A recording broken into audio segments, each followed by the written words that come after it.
Yeah, yeah, wouldn't lens.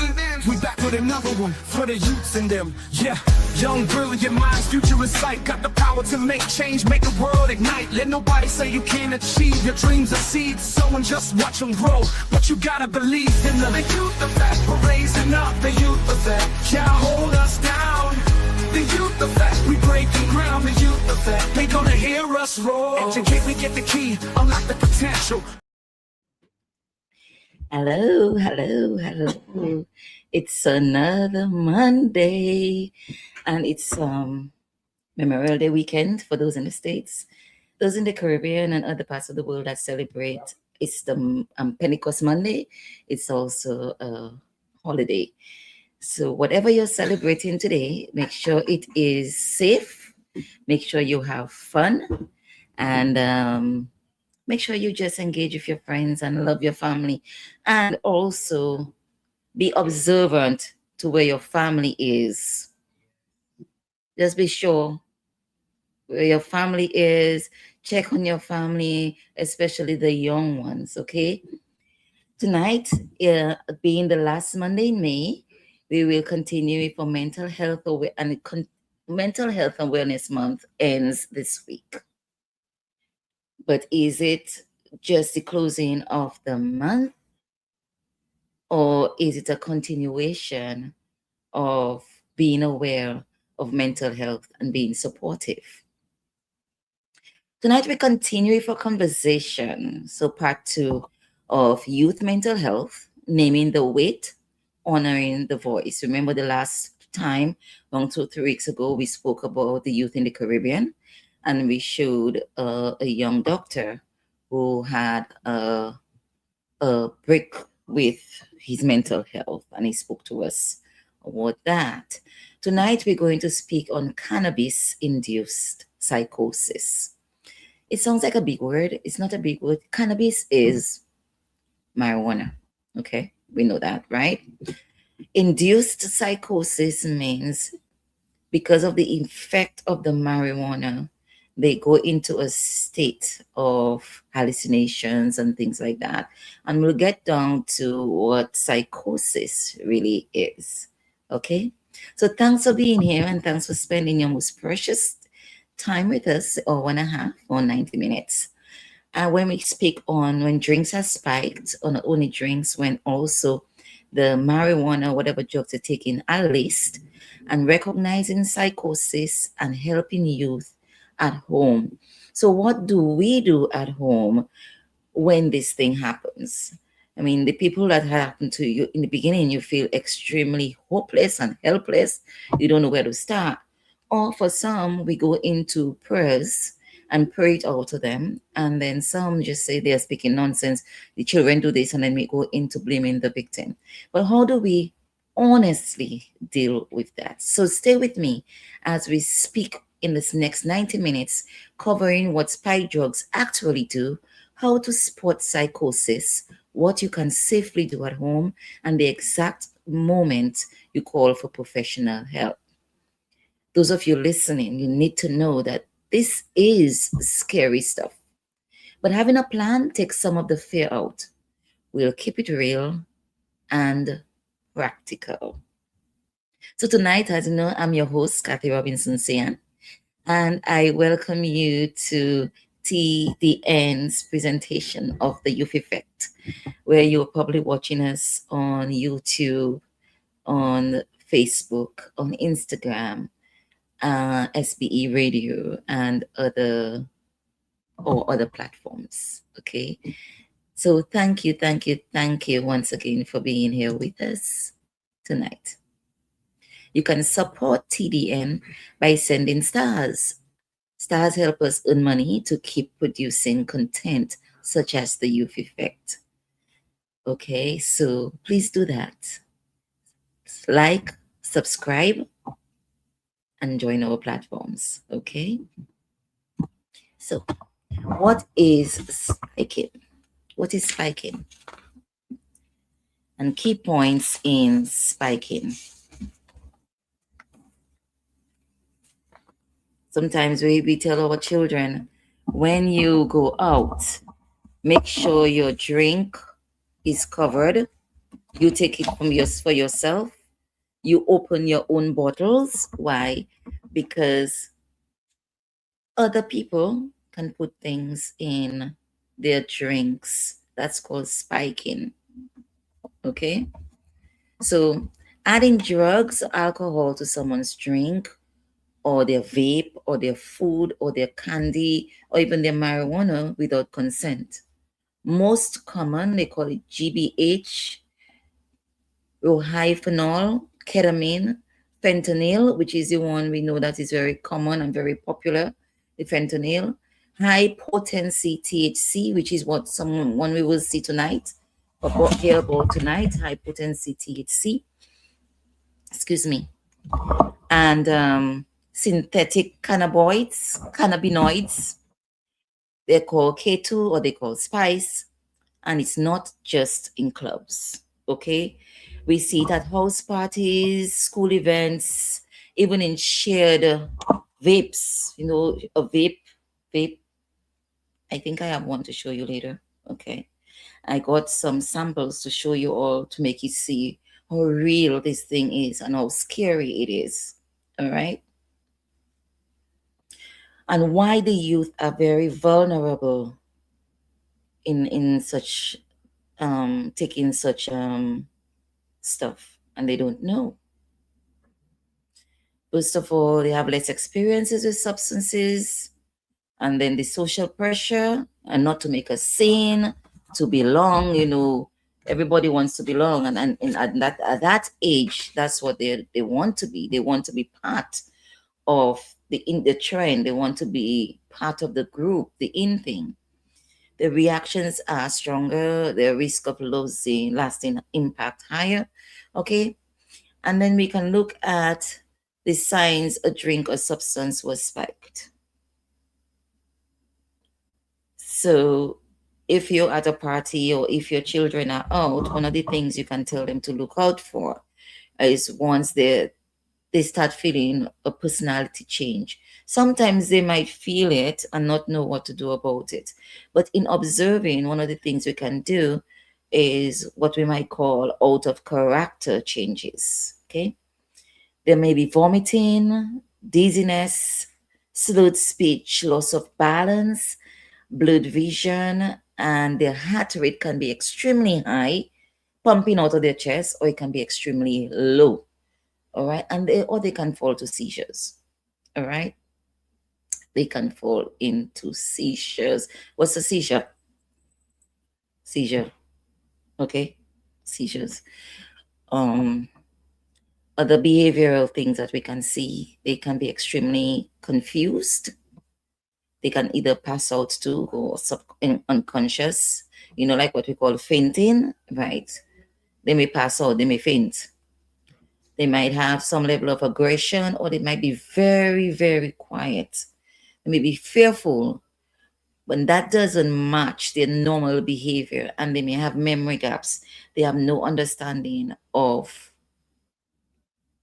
where they are, why they're there.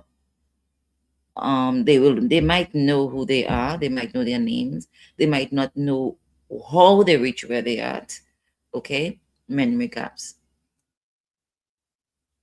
What we have to look out for, though, symptoms, they hit fast. They come fast, between 10 to 30 minutes.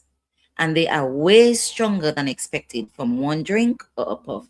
They might say, I only had a drink or I only had a puff. But if it is spiked, it is very concentrated. I remember at home, in the Caribbean, they had something they call horse something they put in, they spike people's drinks with.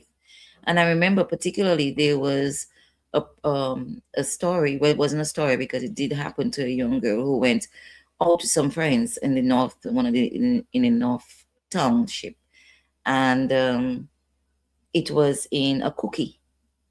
So it was a party, and they put it in a cookie. They baked cookies, marijuana cookies, and they put it in the cookie. And that girl was physically abused, sexually abused. She was knocked out and was taken advantage of. Okay, so it can happen. It can happen in your small towns. It is happening. We've heard of things called date rape. That's what happens. They spike their drinks or stuff like that. We've seen it with some celebrities who have been convicted with those kind of things as well. One of the things we can ask, what's the biggest myth when you hear parents speak about spiking?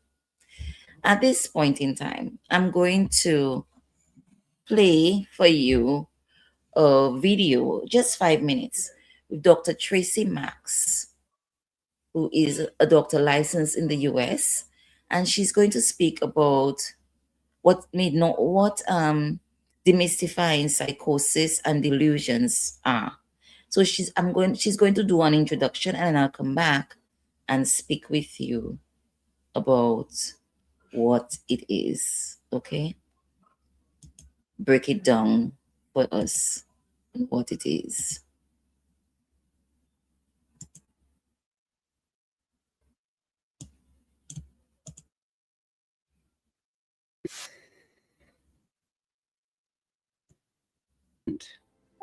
I'm Dr. Tracy Marks, a psychiatrist, and I talk about mental health education and self-improvement. If you want more of this kind of information, click subscribe. Psychosis is simply a state where you're unable to tell what's real and what's not real. The way that can look can take many forms, and I'm going to start out talking about hallucinations and delusions. Let me start with hallucinations first. Hallucinations can involve any of your 5 senses. There are auditory hallucinations where you can hear things that aren't there. For example, a person can hear their name called. Now, don't get too alarmed if this has happened to you. If it's only happened once, it could easily just be a misperception of a real noise. Then there are visual hallucinations. These are seeing things that are not there. You may see spiders crawling up the wall, for example.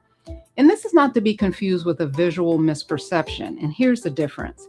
With a misperception, there is something there. You just may think it's something else. Have you ever wakened in the middle of the night and looked across the room and swore you saw someone sitting in the room? And after you pull yourself together, turn on the light, you see that it's just a chair sitting up against the wall, but it's sitting in a way that made it look like a person. That would be an illusion. The chair is actually there, but you misperceived what it was.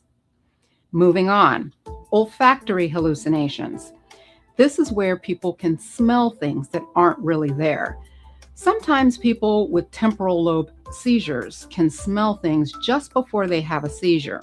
And for them, it can serve as a warning signal that a seizure is coming. Tactile hallucinations occur when you feel things that aren't there. You may feel someone touching your skin, or you can feel the sensation that bugs are crawling on you, for example. Lastly, there are gustatory hallucinations. This is where you taste something in the absence of tasting something, or it can happen when you eat something and the taste doesn't make sense or match. An example of this would be believing that everything you taste tastes like feces.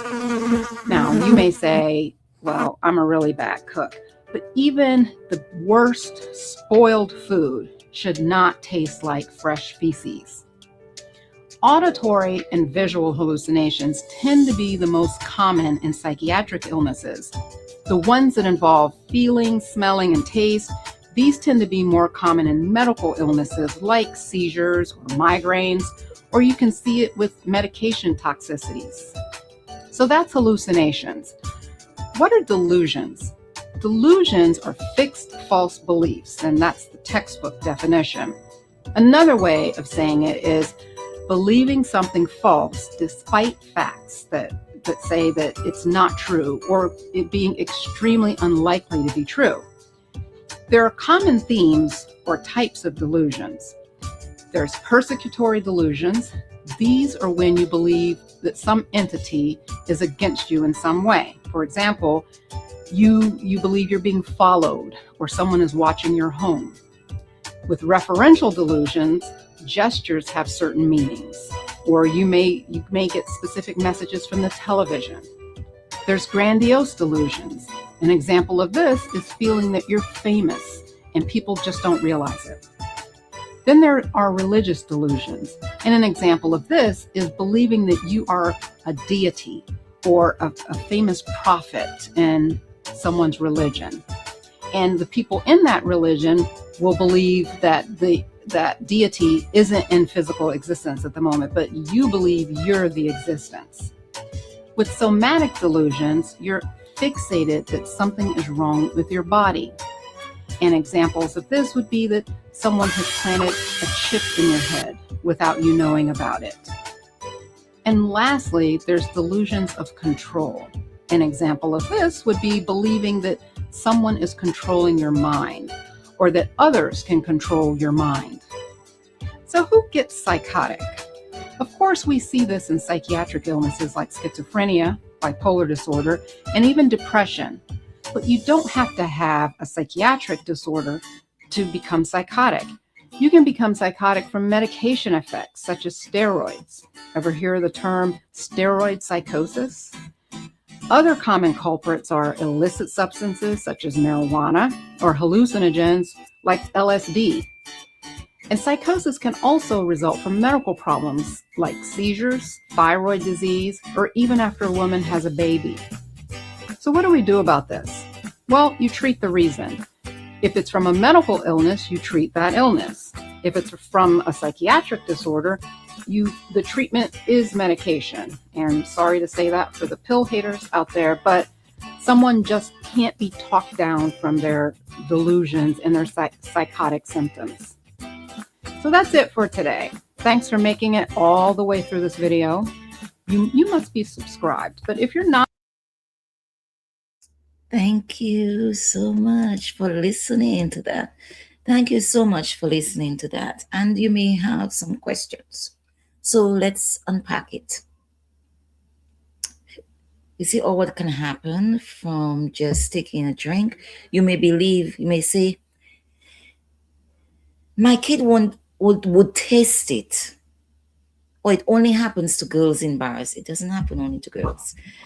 The person I dealt with on the past week, it was a young man, a 20-year-old young man, okay? It's tasteless, it's odorless. These drugs exist and anyone can be targeted. So we will go down now and break down what doctor was speaking to us on and about psychosis. It is definitely a break from reality. Psychosis again means simply the brain is struggling to tell what's real. With spiked drugs, it can be temporary, which is what we spoke about, drug-induced psychosis, but it still needs a serious response. If it's not dealt with early, it can be a permanent damage to the young person or to whoever it is. The key distinction to make, is it intoxication or is it psychosis? Intoxication, like being drunk, okay? So, or drunk or high. But when someone is drunk or high, they may be sloppy, they're moving like this. They may be giggly and maybe sleepy. You know, cannabis puts you in a kind of somber mood where they drink a lot of water and is absolutely very hungry. Makes them sleep, okay? With psychosis, on the other hand, reality testing is totally gone. Doctor mentioned about mind control and thinking someone is following you, but it's also in the hallucinations, they can believe someone is watching them. My young friend believed that someone was looking at him constantly, and he was frantic to go into the AC to find the camera. Okay, so it's all those things that you need to look for. They may be speaking gibberish. You will not understand what they're saying, and you may dismiss it and say, he just needs to sleep it off. He just needs to sleep it off, But then you look at it and they say some spike drugs were off in 3 to 12 hours. But if the psychotic symptoms, remember delusions, hallucinations, and things like that, last for more than between 24 and 48 hours, after the drug should be out of their system, there is something possibly underlying that has triggered and escalate the situation for a person. So their local family speaks out about the dangers of cannabis-induced psychosis. We're going to go to 8 News now, which is in Las Vegas. It's a 6-year-old video, but it's very, very relevant today. Okay, so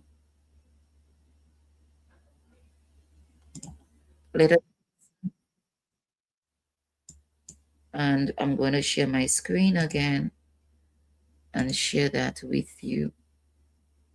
Give me a minute.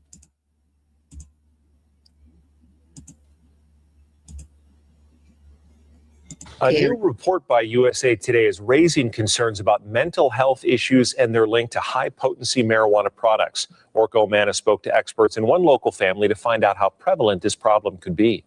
What is the noise? Our kid's brain was gone. That was Robin Marie McIntosh's reaction when they spoke to their son Madison in March. The 24-year-old who lives in Phoenix was acting strange. He's been talking gibberish. He's been telling people that he tried to commit suicide. He's been saying all sorts of weird things. Madison's brother filmed this video that same night. My brain. What have you instilled in me? What I'm tuning out the noise. It was like the lights on, but no one's home. It was the strangest thing to recognize somebody. I know that's my son, but you don't recognize them. They learned Madison was vaping multiple times a day. At the hospital, doctors diagnosed him with cannabis-induced psychosis. What the heck is that? We never heard of that. Over the past 4 or 5 years, I have seen plenty of patients who... Las Vegas psychiatrist Reza Kazemi has seen firsthand the link between high-potency THC products and psychosis. A study out of Colorado found a 77% increase in suicide deaths among 10 to 19-year-olds with marijuana in their systems. Some people are more susceptible to it versus others. There is some genetic factors that go into it. But overall, it can cause psychosis. But Kazemi says more research needs to be done. It is difficult to make that diagnosis because a lot of times you can't tell which came first, the psychosis or the cannabis use. We're a redemption story. We're a lucky story. Rob says Madison stopped vaping and is doing much better. They're sharing their story in the hopes of creating change. Orko Manna, 8 News Now. Orko reached out to multiple dispensaries across the Las Vegas Valley to get their thoughts on this, but they all declined to comment. Repowering means to replace old and outdated. Okay. So we heard it's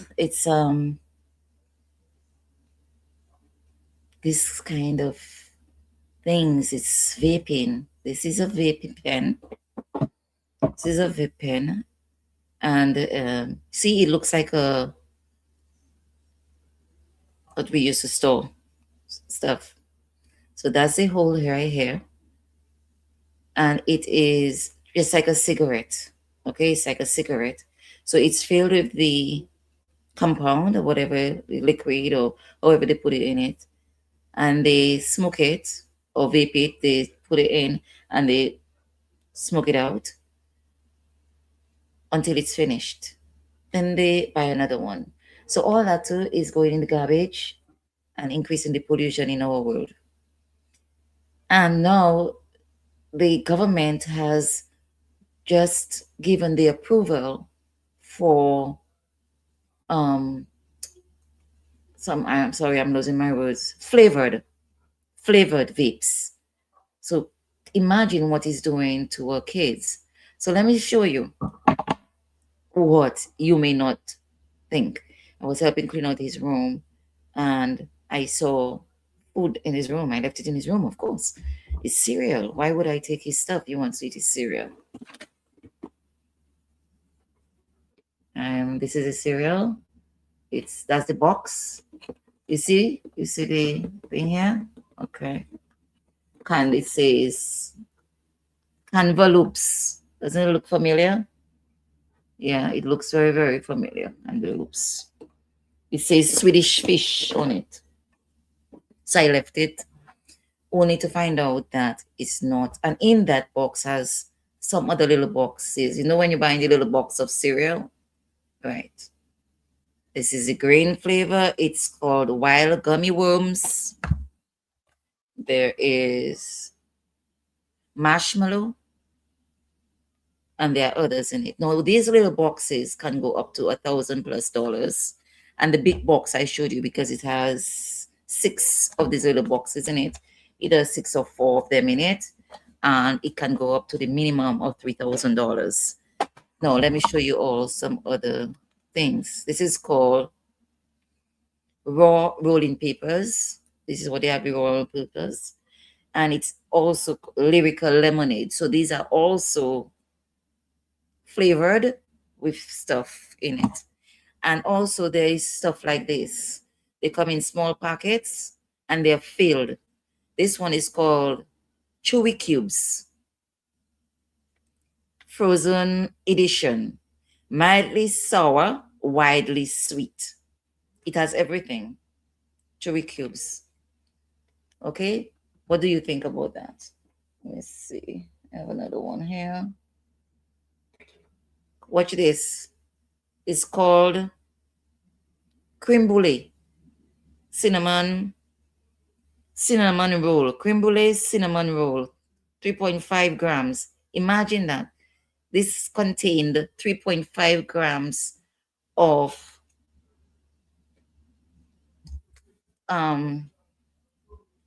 processed marijuana or cannabis.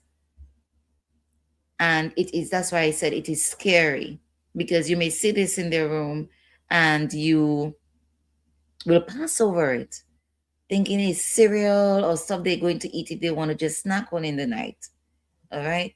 Let us also listen to another news event on this type of products. They call it next generation.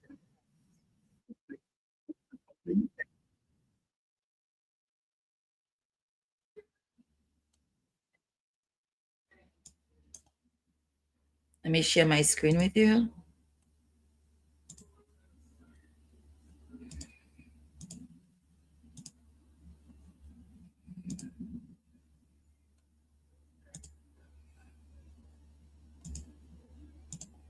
Cannabis is becoming increasingly mainstream as many states legalize consumption. But for some, especially young people, use may come with a risk to their mental health, and there may even be a link to psychosis. I started using cannabis when I was 15 years old, and in my college years, multiple times a day. I started getting really paranoid about things. I started feeling like people were following me. I was hearing voices and I was too afraid with all the paranoia and thinking people were like listening to me, like through the telephone, through the TV, that I really started considering suicide. My mom was like, Helen, what's going on? I was like, Mom, there are things that are talking to me. And she's like, we have to go to the hospital. Callan was eventually diagnosed with schizophrenia, a chronic brain disorder that often appears in early adulthood. Symptoms include hallucinations, delusions, and paranoia, which often can be managed with medications. What about side effects from the medicines? They make me very tired, which is like very hard. I take 11 pills in the morning and 10 before I go to bed. There's a lot of epidemiological evidence suggesting that exposure to cannabis, especially in young adulthood and adolescence, increases one's risk for the development of this disorder. Cannabis is not necessary or sufficient to cause schizophrenia. There may be many factors that together lead to tipping the person over the edge. Having the right genes, social stress, all those could contribute to that. Some research suggests frequent use of high-potency cannabis could play a role in the early onset of schizophrenia. One study analyzed 900 cases of first psychotic episodes across Europe and Brazil and found that high-potency cannabis might have contributed to an increase of psychosis. In Denmark, a nationwide study of health records of more than 7 million individuals suggested there's a link between the increased availability of high-potency cannabis and an increase in the rate of schizophrenia associated with cannabis use disorder. 2 of my paternal relatives have had psychotic symptoms. It can change your life so dramatically. Here I am 8 years later at 30, and I'm still living with the repercussions of smoking marijuana. The overwhelming majority of people who use cannabis on a very sporadic basis don't experience harmful effects. The same as alcohol. The overwhelming majority of people who use alcohol don't. But everyone knows of somebody who has a problem with alcohol. At the present time, we can't do much about our genes, but we can do something about cannabis, just as we've done with tobacco. We've convinced young people that tobacco smoking is harmful. If we can have young people delay their use of cannabis until after their brain has developed and after they're past the risk of psychosis, that would be amazing, because it's a lifelong illness. The cost of schizophrenia is massive, because not only in the cost of treating someone with a lifelong disorder, but since many people are unable to work, they remain wards of the state on disability for their entire life. In high doses, cannabis can cause temporary psychotic-like experiences, like hallucinations and delusions. So we do know that with individuals, if you give them very high doses of THC, individuals can undergo a transient psychotic episode. And that can be true of other drugs as well. We know methamphetamine and stimulants can also trigger psychotic episodes. But that does not the same as schizophrenia as a disease. We need more data to understand the link between cannabis use and psychotic experiences, and the role genetics plays. I think realistically, we're not going to ever resolve the exact nature of this relationship, because in some cases it may be, for some people it is causal, and for some people it may be that they are using cannabis as a means to medicate some symptoms, and for some people it may just be this genetic association and it's unrelated to the disease per se, but the two phenomena occur in tandem.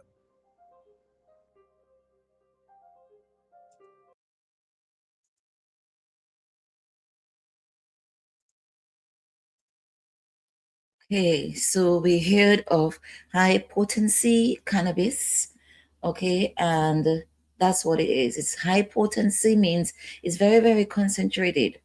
The ratio of the cannabis to the THC in the cannabis, because what they do, they extract the THC, which is the active ingredient, so to speak, excuse me, in the cannabis, and they extract it. Right now, they are making it in labs with different strains and process it to have different effects or stretching it, okay? They add other chemical synthetic products to it.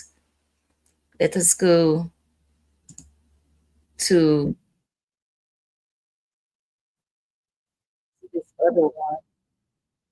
I want to show you all on what exactly is the high potency. Just give me a minute for it to show up. Let me share my screen and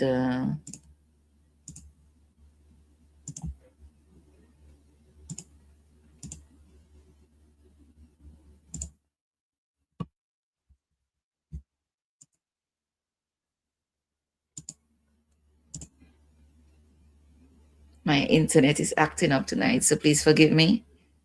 And it will come. It's coming right in a bit. While we're waiting for it to come out, we can speak to reminding you what is hallucinogens and psychosis and delusions. Okay, all these are part of delusions. Okay, we're going to have to come back. We're going to have to come back.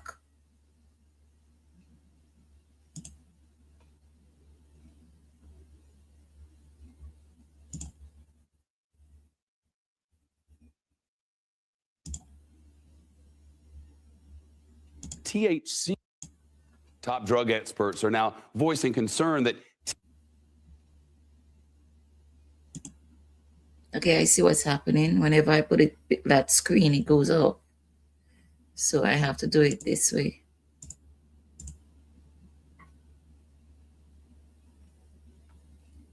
Teenagers are getting their hands on these new next-gen products that come in all shapes and forms. And their worry is that the THC levels are so high, it can lead to teens suffering psychotic episodes. Here's Steve Patterson.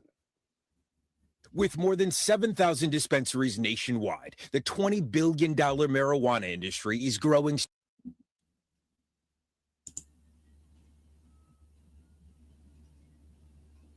so fast, some state regulators say it's even It leads to teenagers suffering psychotic breaks. Outpacing alcohol sales. The cannabis sources are growing too, with new products outpacing alcohol sales. The cannabis source. I want to Some play that state again. regulators say it's even outpacing alcohol sales. The cannabis sources are growing too, with new products like wax or shatter now available. They're sold in fruity flavors and have levels of THC, the compound in marijuana that makes you high, that can be 8 times higher than the pot of 20 years ago, according to state regulators. And that's made some Colorado parents like Sydney Block and Janet Corneal terrified. It was scary. She was slurring her words. She wouldn't wake up. Sydney smoked weed when she was younger and says she couldn't believe her daughter Jasmine's reaction was from marijuana. I was like, there's no way that this is just weed. Janet said she didn't know what her son Will was using. I had no idea. I'll be honest with you. Their teens, 18-year-old Will and 19-year-old Jasmine, were both taking marijuana concentrates, using what's called dabbing to get high. And when I was first really getting into high potency THC, I don't think I ever had to pay money for it. You just got it handed. Yes. I can't be a coherent, functioning human being when I was under the influence of all the stuff I was using, predominantly high concentrated THC. Dabbers use blowtorches to heat up rigs, or they vape the concentrated wax or shatter. One dab could be equivalent to smoking an entire bowl. These pot concentrates, with flavors like Fruit Frenzy, are legal for adults in Colorado, but not for kids under 21. It did get to the point where it was like, if I don't smoke weed today, like, I'm not doing anything. I couldn't wake up. I couldn't go to sleep. I couldn't do anything without it. Got so dependent. Will and Jasmine found support at a Denver public high school called 5280 that's designed for kids in recovery. The amount of THC that's coming into their system is causing severe psychiatric symptoms such as suicidality and even psychotic breaks. New state data shows the sale of these high THC products in Colorado has increased by over 150% since 2016. The federal government says THC concentrates are more likely to produce anxiety, agitation, paranoia, and psychosis. Today, Will and Jasmine are both sober and have some advice for the cannabis industry. Rather than putting so much time and effort into making more and more and more potent things until we have 100% THC or whatever, I think that it is possible to spend more time and effort into looking into how to protect our youth. For the news, I'm Steve Patterson. Cannabis is becoming increasingly mainstream. Okay, so we see what it's all about. High potency THC, and it comes in flavors that our kids will go towards. Okay, it's exciting, it encourages curiosity, and we as parents, we need to be on top of it. We need to be on top of it. So what happens? What do we do when we come up on our children, or one of our children comes to tell us, I am having anxiety, I haven't been sleeping, I haven't slept in 3 days, I am hearing things, I am seeing things, someone is coming to get me, what do we do? A lot of us might dismiss and say, "You're talking nonsense. Go lie down and make some tea for you. You'll be better in a few minutes. Just go try to get some sleep." We might make some source of tea for them. We might give them melatonin. We might give them all kind of. We sit down. We'll pray with them. We'll talk them out of it. We'll try to tell them, "You're not seeing this. You're not hearing things. You are okay. You are okay." Sometimes just a talk and positive thinking is on visualization and not going to help someone who is in psychosis. You know, God grant us the intellect, to develop technology in terms of medicinal and to health and healthcare. And we also, just like how we're using any other thing to help us to be better, medicine and going to the doctor is also a prime responsibility we have to ourselves. And when we notice something is not right, that we cannot deal with ourselves by ourselves, we need to get professional help. It's nothing about, "Oh, I'm embarrassed to take my child," what people will say. What do you prefer? Your child end up in a permanent state than what people say about you, your family, and your child? Your child going to be in psychosis, they will just leave the house, take their things and leave the house. You have no idea where they're going to. If they're aggressive, what do? You have to call the paramedics. You have to call the paramedics or the police if they're getting too aggressive for you to be able to hold on. But remember, calling the police is not about putting them in prison. It's restraining them to take them to the hospital where they can get help. Okay, where they can get help. But first, let us speak towards at-home response. How do we speak to our young people and how do we manage? So in this segment, we're going to give some concrete, safe de-escalation steps that you can take, go through at home, you can do at home. It is called the SAFER framework, SAFER, the SAFER framework. The S, safety first. You have to remove all dangerous objects because you do not know if they're suicidal or you do not know if they're aggressive. You have to remove knives, glass, khakis, meds, scissors, anything with pointed, heavy objects, anything that they can use to either hurt themselves, to hurt you. All right, so take that off within the immediate vicinity. You have to reduce stimuli. What is stimuli? Anything that's going to trigger them. You dim the lights. Bright lights, loud noises can trigger them. Too much people around can trigger them. So if one of your kids or somebody near you is going into psychosis, don't gather around and everybody talking to him. You need to do this or you need to do that or you shouldn't have done that. We're not blaming the victim right now. And too much long conversations or too much what do we do? What is the word I'm looking for? Lectures. They're not listening to you, they go on. And then they become overwhelmed. Of course, we do these things because we do not know what to do. So we talk and we think, oh, if we're talking, we're doing something.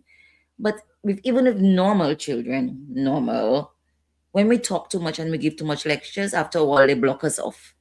Far less for someone who is in psychosis or is under the influence of something. So safety first. Remember to get your pens and to write that down. Safety first. Remove dangerous objects, knives, glass, khakis, needles, scissors, pens with pointed points. Okay, I'm trying to see around me what I might use or what might be there. Anything in your discretion can be used as a weapon. You remove it. You reduce stimuli. You dim the lights, or maybe even put it off and put a light on, maybe in the passageway or somewhere, but where you can see. You dim the lights. You turn off loud music, you turn off the television, because the television, whenever every scene changes, the lights flicker and stuff like that. We're so used to it, we don't really see the lights. But someone who is in a high state of sensitivity will sense every tiny point of light change. I am not the expert in scenes, so I don't know the name of what they call it, but in the lighting and everything else, they are very, very, very sensitive. They might give them headaches and make it worse. If anybody needs to talk, one person talk at a time, and slowly, one person talk at a time, and short periods. Maybe after every sentence, you stop. Don't say more than, I would even say 8 is too much, but don't say too much, because they cannot process things at this point in time. You want to ask them if they know their name, if they know who they are, if they know what date it is, if who is the prime minister, if they know who is the president, if they know where they are, if they remember what they had for breakfast, did they have anything for breakfast? So you have to start asking them simple questions such as this. You do not block any exits, because if they want to go and you block the exit, they might hurt themselves trying to get out, or then they might become aggressive. If they want to pace, let them pace.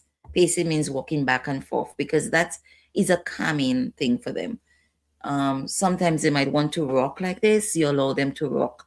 You don't tell them stop straight or to stop or to sit straight. We do that a lot with children. We don't allow children to be children, but that's another topic for another day.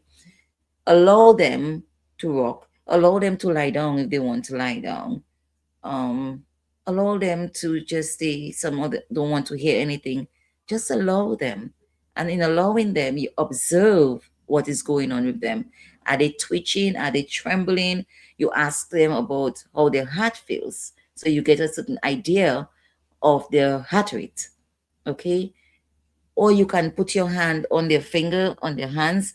You take your index and your other third finger, and you place it on their hair. You can get their pulse here. You can get their pulse here. Okay? On any pressure points, but these are the two. You can also put it on the temples right here. Right here. Okay? Not in the thumb, because you might get a wrong reading in the thumb, because the thumb can have a pressure point as well. Okay? So you can get 3 points. Let me see, am I feeling my temples right now? I cannot feel my temples right now, but there is definitely one. If you put your hand right there, see right there, and you press these 2 fingers in, you feel the pulsing of your heartbeat. And as I said, you use, if you're left-handed, you do it. If you're left hand, right above here, the veins right above it, or your right hand right above, right here, the big veins in the middle of your hand. Let's see, big veins in the middle of your hand. Yep. And you check it out. With the virtual backgrounds, seeing it quite clearly, but that's what you do. Okay? Right here. Right here. And you feel their heartbeat. Or if you want to just rest, if they will allow you, because they don't want anybody to touch them, you can feel their heartbeat like this. Remember, always ask permission first. May I touch you? May I check your heart rate? You have to tell them exactly what you are doing. With the person that we were dealing with on the weekend, every time I use my phone to check my kids or home, to tell them who I was talking to, or even show him, because he thought I would be calling the police. Okay, so because the second time I did not tell him I was on the phone, and he became hysterical. "Oh, you're calling the police!" And he was diving for the door. All right, so I said no. I put on the phone. I turned it over. No, I'm not calling the police. I was just speaking to my whoever. All right, and I can show it to you. This is what I was doing. You console them. You make them feel in a safe space. Okay, all that is providing safety. You put them in a safe space. Second of all, the A is approaching calmly. You tell them your name. I'm Kathy, in case you do not know. Do you remember my name? Yes. I'm Kathy, I'm Auntie this, I'm Uncle that, but slowly and calmly. If you cannot do it calmly, don't. Some of us might say, I'll just slap him over his head. What do you think he's doing? He's stupid or what? No, that's not going to work. All you're going to do is make them go inward and they stop talking, feel guilty. Well, yes, you'll say, but of course they have to feel guilty. They know what they did and they know that it's wrong. But right now we're in the state of helping them. Helping them, okay? Not blaming them. After they come out of everything, you can sit down and have a discussion about that thing when they're in therapy and everything else. But at that present state, all your blaming and want to beat them over the head is not going to benefit anybody at that point in time. You have to assure them of their safety. I'm Kathy. You are safe. I'm going to help you. Or I cannot help you right now. Don't know how to help you, but Andrea here is going to help you. If you're introducing a new person in the mix that they do not know, someone familiar with him should introduce him to that person or her or them. But I would figure it's one person at a time we're dealing with. This is Andrea, and she's going to help you. This feeling will pass. Remember, this too shall pass. Use their name. Say, Jacob, you are safe. Jacob, you're going to be okay. You will be feeling better soon. And always speak in the positive. Because when we speak in the negative, the first thing they hear is the negative. Even with us too. If somebody tells us don't, before we wait, before we listen to the rest of the sentence, we hear don't, we tense up.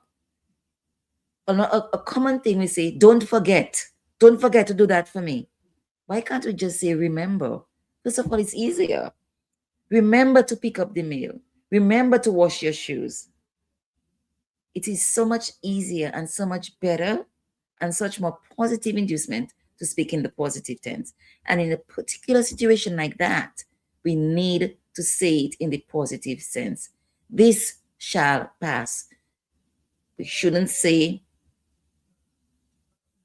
you will not feel that way for too long. Not shouldn't be in that sentence. It will pass. You're not sure how to say it? Take your time and think it through before you say it. The gaps help. The gaps help to calm you down and prepare you of what to say next. Calm you down to be able to better manage the situation. Okay? But you have to say you are safe. You cannot say, calm down. You're fine. That's not real. Arguing with delusions and stuff just going to escalate it. Then you're making them get aggressive and but yes, I'm hearing this. You're not hearing it too. I just heard that noise. You're not hearing it.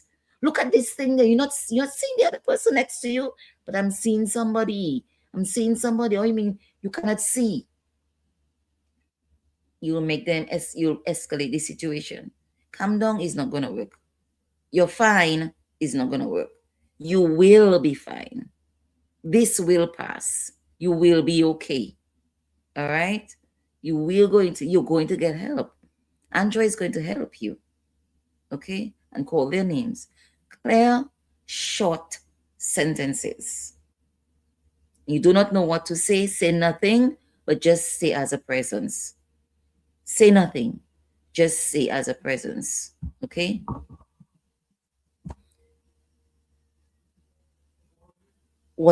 So we have spoken about what not to say, what to say. Now, what do? We sit at their level. We don't stand. If they're sitting, if they're lying, we don't stand. Standing gives a feeling of powerlessness to the person who's at the lower level. It's same like when you're dealing with children. Go down to their level and you talk to them. You get a much better response like that. Oh, we're equal level and we're talking face to face right here. So do sit at their level. If you're going to sit on their bed, ask permission. Can I sit here? or pull up a chair next to them, wherever they are, whether it's in the living room, the dining room, in the bedroom, go to their level. Side by side, not in their face like that, because that is confrontational, okay? So you sit at an angle. They're sitting here, you sit here, we're side by side. We're talking like this, we are equal.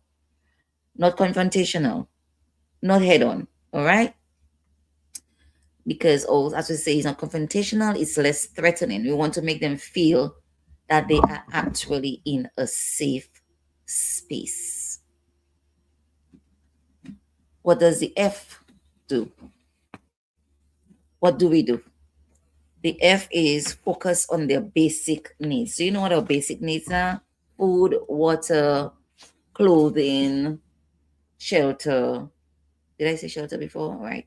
Things like that. Basic needs. You offer water in a sealed bottle because they're going to be very thirsty. A cup or a cup you open, small sips, you know, the water bottles, or you put it in one of those flasks, a closed thing, because they might just end up gulping it and might wetting themselves, or might gulping too much at any one point in time.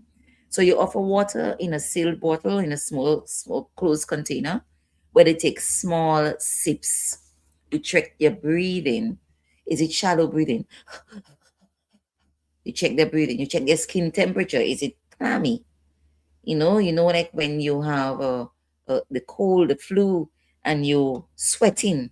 You're sweating. So you're not exactly sweating beads, but there is this film of water for sweat on your skin.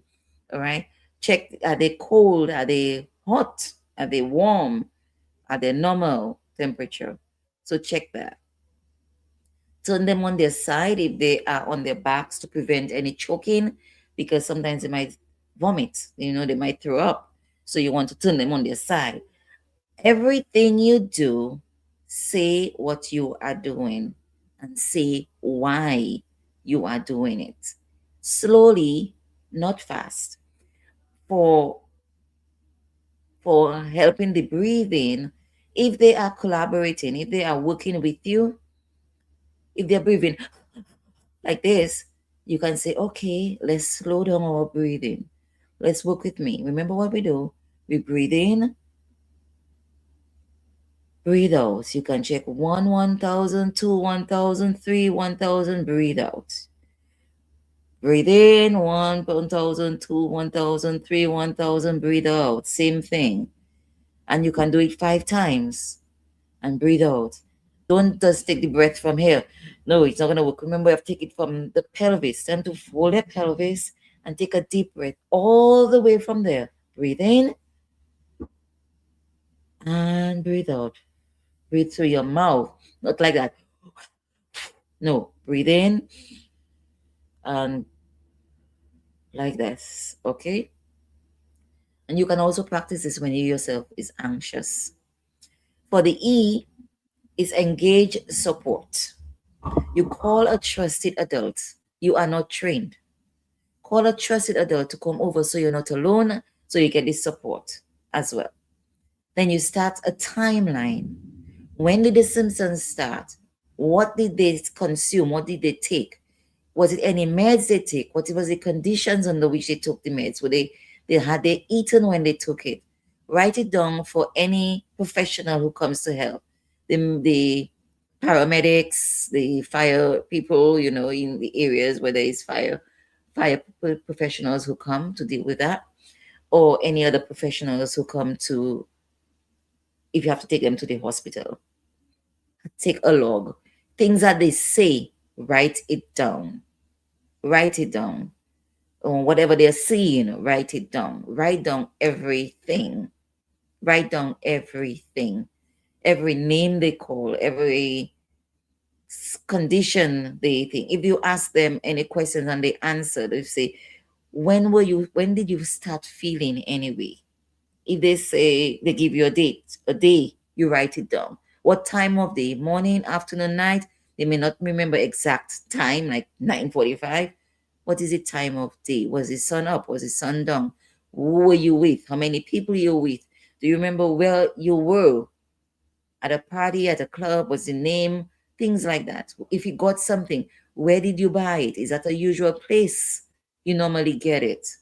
At this point in time, remember, we're not blaming the victim, and we have to find out every single thing, because under normal circumstances, sometimes you never know that person is taking those things or involved in any behavior that's going to lead to this. They could be extremely quiet and conservative and always in their rooms and stuff, and just dismiss it as them being shy or being a quiet person, staying to themselves. That's why we need to check up on our kids. We need to check up on our young boys. And before they believe that, they're a boy, they'll take care of themselves. Good night, Mr. Drago. Knowledge is power. Thank you for educating us. Brilliant show tonight. Thank you so, so much. I appreciate your presence. I really, really appreciate you. Yes, so remember to take it slow. Take it slow. Don't give food or coffee or other drugs to come down. You know what it is to come down. You know, you're a professional, you're a nurse, you're a doctor. Have you been trained in substance abuse? No. You just give them water because you do not know what's going to aggravate or trigger their situation. And right before we go off to a break, I just want to say what the last letter is for. It's R. You reassess constantly. Reassess means double checking. Okay. So every 10 to 15 minutes, you may ask a simple question. Are they more or are they less agitated? If it's going to be easier for you, you do a rating scale. I can't remember the name of the rating scale, the scientific name for it, but that's not important right now. From 1 to 5. So you do 1 to 5. 1 is or 0 to 5. 0 is nothing at all, and 5 is the maximum. And then 1, 2, 3, 4 in between. And you grade the level at which you believe, you know in your mind what 1 is. So you can also say 1 is very, very low. 3 is hallucinating. 5 is total psychosis, delusions. You could speak to their behaviors in terms of very calm or being aggressive. So you identify what each number is rated at. And then you put your gradations along where you believe they're falling on that scale. And in that might make it very much easier for assessment by a medical professional. Okay. You write down about their breathing, or you can just take the separate notes, breathing. But I figure that might also take too long, right? I mean, the grading and the rating scale might be easier. And then again, as you mentioned earlier, you keep on asking them, do you know your name? What is your name? Not do you know your name, because that can make them get agitated more and say, you think I'm crazy? What do you think? I don't know my own name? And that also could be the, distracting from how they're feeling. What's your name? Or you call their name, Jacob? Jacob, can you hear me? Jacob, can you hear me? See if they respond to the name or speak in a sentence. Jacob, but call their name. Calling their name can also help to bring them focus, bring them to you, let them focus on the moment. And also, as we say, we check their breathing. And then you have to trust your gut. You see something called our instincts, and that little voice inside us is very, very, very powerful. And some of us dismiss our gut instincts. And then in the afterthought, they say,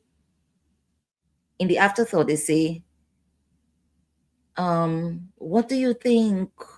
I should have listened to myself. I should have listened to myself.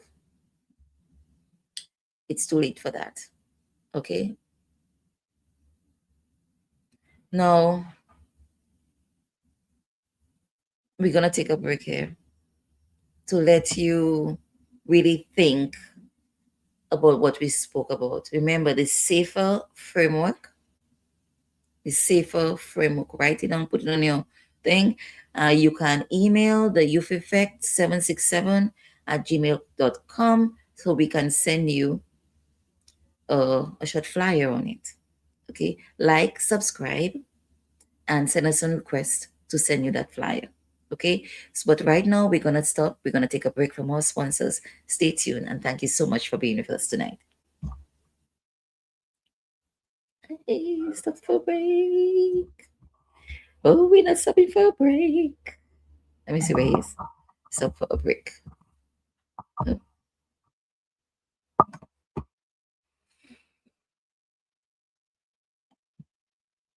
Running a radio station shouldn't be chaos. It should be simple, smart, and professional. With Joan Premium, your entire week schedule is beautifully organized and easy to manage. Real-time accuracy keeps your listeners in sync with every show. Your visitors and audience sees the right schedule every time, wherever they are. They can even choose different time zones. From analytics to social media and native app integration, Joan Premium is the professional tool your station deserves. You're never alone. We provide priority support for active license users. We're building a community. Connect with broadcasters worldwide through our Joan Community Hubs. Choose your plan, annual flexibility, or lifetime freedom. Get Joan Premium today. www.gndenterprisesinc.com or call 877-698-9894 for more information. And thank you for being back with us. Okay, thank you for being back with us. Okay. We're going to go through a little role play, okay? I'm demonstrating being scripted. But also we're going to go to when to get professional help now. When do we get professional help now? So we've gone through what we do at home, the safer framework. You make sure they're feeling a safe space, okay? You approach them calmly. You focus on the basic needs. You engage support for yourself. And you reassess constantly the behavior, what they're saying, or their physical conditions, whether they're clammy, they're sweating profusely, their heart rate. Keep on monitoring. Now, when do we call for help, or when do we figure we're going to take them to the hospital if they are willing? Now, remember, and when they reach 18 years old, they're considered adults. We cannot force them, unless if they're being aggressive. Okay, you need to call the paramedics, the EMTs, or the police, whichever one is available to you at that point in time. But remember, it's not criminalizing what in the state that they are in. It's taking them to the hospital, the most appropriate professional that can handle the situation and take them to the hospital. You're not taking them in handcuffs. We're not putting them in handcuffs. It's just about restraining them and taking them to the hospital. So our goal is to identify clear, no hedging red lines, okay? You call 911 or 988 if you want to call 988 for verbal support on the line or the crisis hotline. You call 911 or whatever that emergency number is where you are staying. You go to the ER, which is the emergency room. If any of these things happen, do not wait. Sometimes you say, let us wait and see what happens. No.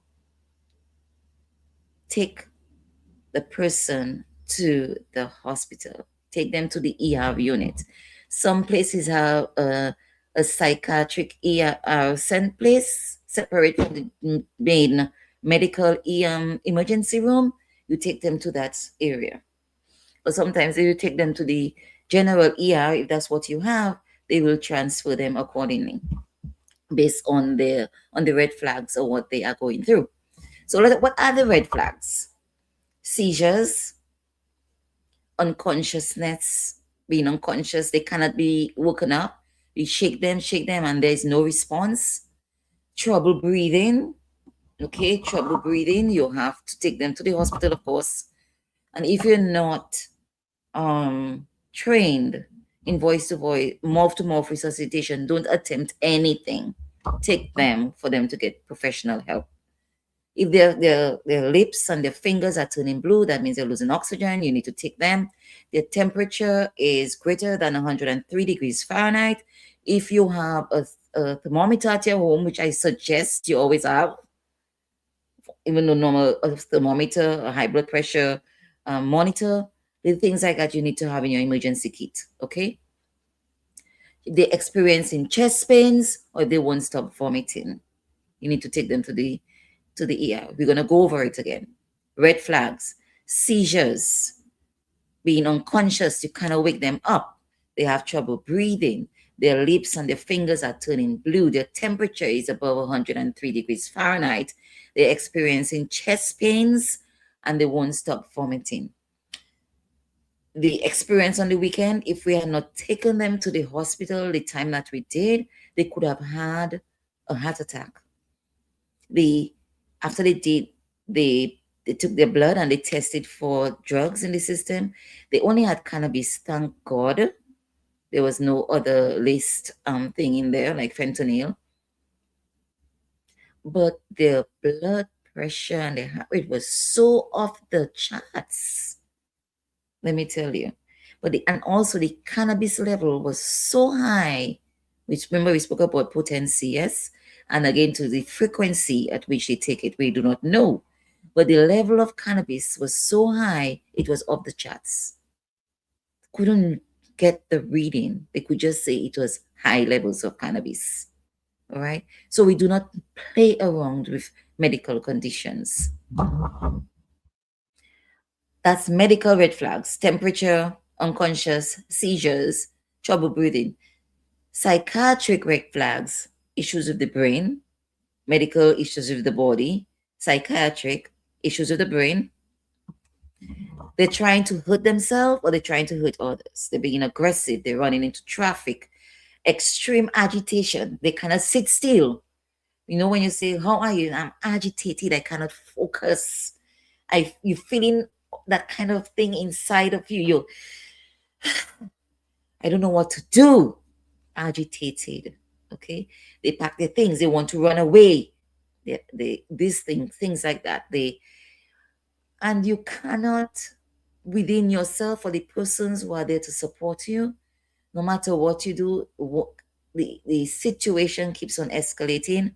What do we mean by escalating? Is heightening. You know, when you're at a workplace, you have a simple situation with a colleague, and not for nothing that the two of you can solve the problem. It is taken to the supervisor. Then the supervisor cannot deal with it. It's taken to the manager. That's called escalation. You go into the higher, and it's getting worse. The situation is getting worse. You're escalating the situation. And if that happens in a very short period of time, like 20 minutes, first time the person is going into that may last for a minimum of 6 hours. Can you deal with that on your own? Sometimes to the fear of people talking. Who cares what people say? Who really? Well, I don't care what people say. My family, my people, the people I care for, and things in my profession come first. Who talk. I really don't give anything about what people say. So check the timeline.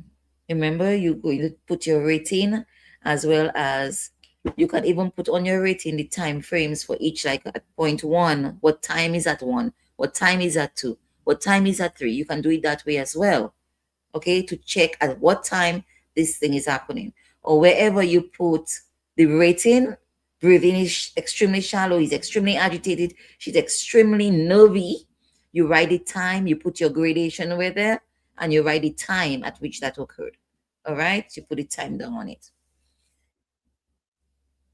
The other time where you don't wait, when there's an unknown substance and you have a young person.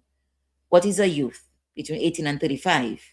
Between that time span is considered youth. Okay, you do not know what they have taken, and they are a young person, especially underneath the age of 25. We heard the doctor speak about we delay the use of cannabis until after the age of the development of their brain. That's at the age of 25. Their brain is considered fully developed at a time, can deal with better with emotional issues, can handle chemicals and substances much better. All right. So especially below the age of 25, the brain is still in its developmental stage. Anything can influence brain development at that point in time.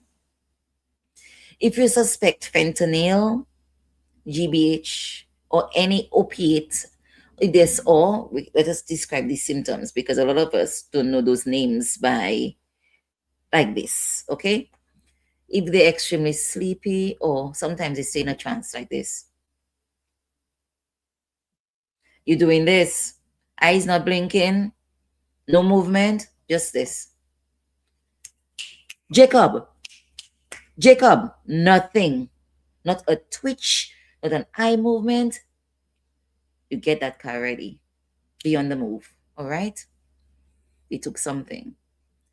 If you have Narcan, which is something that's for fentanyl overdose, and you know how to use it with them, you use the Narcan to bring them back from overdose, and until you get them to the hospital, or until Narcan is available, by taking them to the hospital. Okay, make sure you call 911.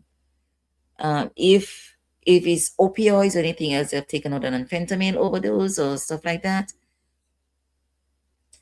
they won't get hurt. It won't affect them if they took anything else. Okay, Narcan will only help with fentanyl overdosing. It works in the reverse. And in the aftermath of all this psychosis, if psychosis lasts beyond when the drug should have worn off, remember we speak, if that's the first time that's happening, say like it shouldn't last more than 6 hours. And if it lasts more than 6 hours, you're in the home, and this is continuing for more than 6 hours, let's go. Let us go. If they do not want to go, you call in support. Remember, you call in a professional. You don't try to restrain them on your own. You're not trained in restraining people under psychosis. You may end up hurting yourself and hurting the person as well. So you do not try to restrain. Don't call a bigger person and say, come on, hold him down for me. No, you cannot do that. You're going to make that person get aggressive and hurt you, hurt themselves, or hurt somebody else in the process, okay? If this has happened before, let's say this is the second or the third time it has happened, they definitely need a psychiatric evaluation within 24 to 72 hours. Early treatment is better outcomes. Like every other medical problem, early symptoms, better outcomes. Every year, people in a by the way thing, get your medical checks every year. Early diagnosis, early treatment, better outcomes. Okay, that's a by the way. Just had to put it in there. All right. Sometimes we're afraid of going to the doctors because we're afraid of what they're going to say. Which is worse? I'm leaving that open for you to answer for yourself. Which is going to be worse? So the times we call 911 or we take them to the ER, and we see medical flags. Remember, medical is changes in the physical body. Psychiatric red flags, changes in the mind in terms of behavior. If we do not know what they took, and they, especially if they're under the age of 25, and then if it lasts beyond a 6-hour period, they need to get a check. One day they will go to the hospital, and they initially just keep them for 24 hours, take a drug test, a blood test, to see how much drugs or what type of drugs they have in their system, treat them for that. And if within that period of time, the hallucinations and the delusions and the psychosis general haven't gone away, they might extend it to 48 and then the maximum of 72. If that is not done and they have to be admitted for other full-time psychiatric long-term observation, that will have to be done. Okay? Now, when we talk about levels of care, there are different levels of care. In the ER, they will do what is called crisis stabilization. As we said, we check toxicology, which is the blood test, and rule out any medical cause issue. And we spoke about the 23 hours observations, inpatient treatment. They'll give them emergency psychosocial evaluation, and if they are a danger to themselves or others or can't take care of their basic needs. Then after that, when they are released from the hospital, we do what is on outpatient follow-up. So they will refer them to a therapist or to a social worker, okay, plus psychiatrist within 1 week of being discharged. Many hospitals in the US or in Europe have adolescence crisis teams. A lot of places in the Caribbean and third world countries do not have that. And this is one of the things that we have to work towards getting because of the increased rate of young people getting themselves in these kind of situations. Okay? We need to be present with at all stages and assure them at all times that we're there with them. Thankfully, that youth, he was very willing to do what he needed to do to get better. And he wasn't violent. He was, gave us all the information and did what he was asked to do and things like that, all right? So when he calmed down, he listened. At the same time, he didn't want to talk to certain people, and you obey, you listen to them. I don't want to talk to that person. Okay, it's fine. You don't need to talk to them. Who would you like to speak to? Or would you like to just lie down? Remember the lights and the noise triggers, okay? Parents, you need to be terrified of overreacting and getting kids in trouble. You might say, I don't want to take them to the police, to the hospital. They will take them to the police. Your medical privacy is protected by law. In the US, we have what we call HIPAA. Okay, your medical condition is private. And worldwide, all medical professionals take the ethics, go under the ethics code, where they cannot divulge your medical information to anybody, unless you give permission for them to do that. The ER's job is not police, it's safety. The only thing you cannot take back is waiting too long. 1 minute more in doubt can be too late. Okay, it can be too late. Now, as we are in the last 3 minutes of our program, what do I want, or what do we want all of you to walk away with? What are our takeaways? 3 things. Sudden and severe change in behavior, in physical appearance as well, physical features, you take action. Sudden plus severe change equals take action. That's an equation, okay? 2, you can't talk or praise someone out of psychosis, but you can stay calm and keep them safe until the professionals arrive. Remember also to call for support for yourself. 3, if you're questioning, should I call 911 or the medics? Yes, you should. Yes, you should. Once you're asking the question, you should. And remember, you don't have to do this alone. Call 988 as well. Call 911. Or have numbers ready in the event an emergency comes up. Stick it on your fridge, just like you pin up all photos that you love on your fridge. Stick up emergency numbers and emergency people that need to be called in the event you have an emergency. Because sometimes in the heat of everything, your head is hot, you don't know who to call. And in panic, sometimes we lose all train of thought and focus. All right. And the other person who might call might be the one to be the grounding in the situation, who can be calm in a situation, okay, and deal with the situation better than us. Have your emergency people on hand who you can call. You can call a crisis lifeline. Who is your crisis lifeline in your country? You can call a national helpline. In the US, we have SAMHSA, which is a national helpline. We have New York City. Well, there is N8988 988 for suicide and crisis lifeline. You can call, you can text. You don't have to put video. You can text. There are persons 24/7, 7 days of the week, 365 days of the year there to help. You can also call poison control if you suspect any specific drug and if you have a poison control within your state or your city or your village or wherever you are at.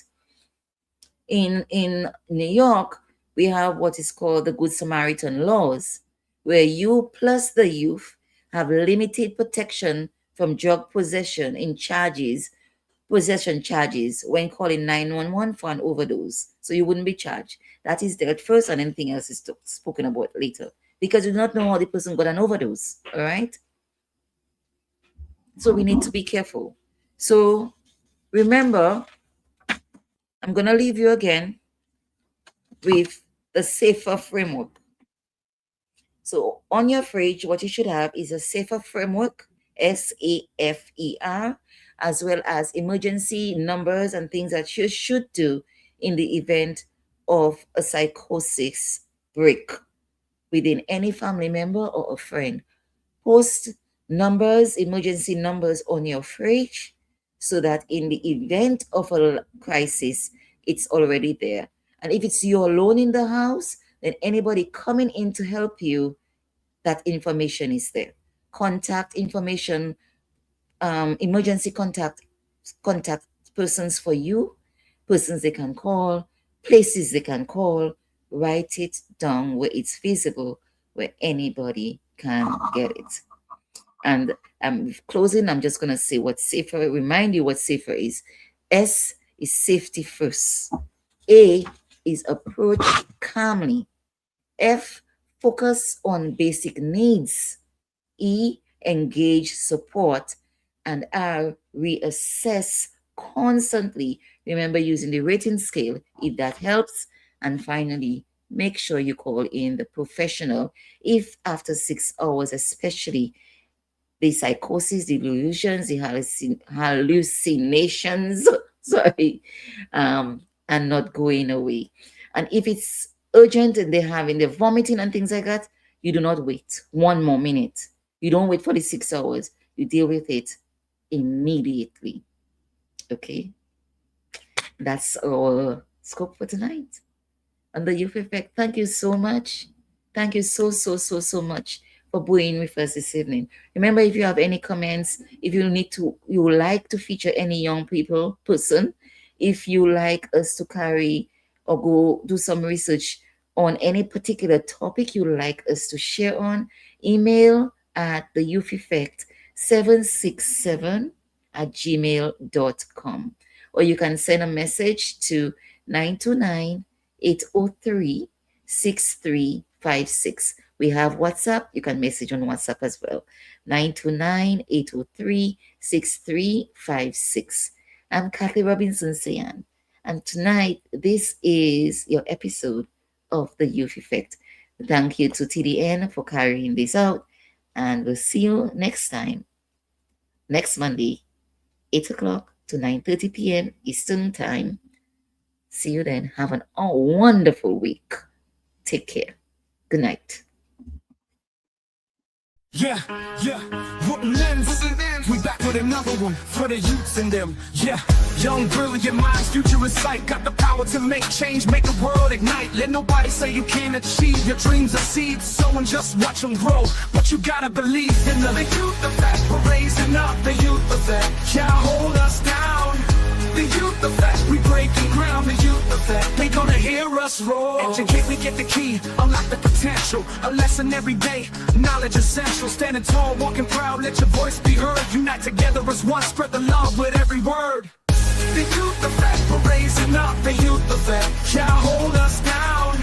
The youth effect, we breaking ground. The youth effect. effect. They gonna hear us roar. Educate, we get the key, unlock the potential. A lesson every day, knowledge essential. Standing tall, walking proud, let your voice be heard. Unite together as one, spread the love with every word. The youth effect, we're raising up. The youth effect can't hold us down. The youth effect, we breaking ground. The youth effect, they gonna hear us roar. Create, initiate, push through, no limits. Go ahead and live it up. Respect, positivity, you're on your way. Break down walls, build bridges. Yeah.